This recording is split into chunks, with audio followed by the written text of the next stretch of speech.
ఏ తెగులు సమీపించనీయక,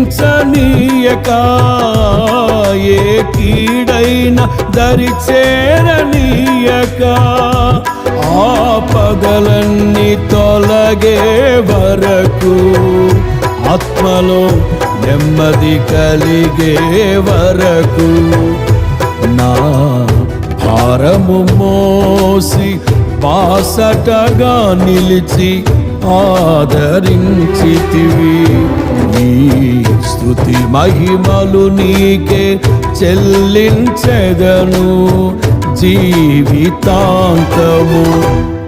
ఘనమైనవి నీ కార్యములు నా ఎడలా, స్థిరమైనవి నీ ఆలోచనలు నా యేసయ్యా.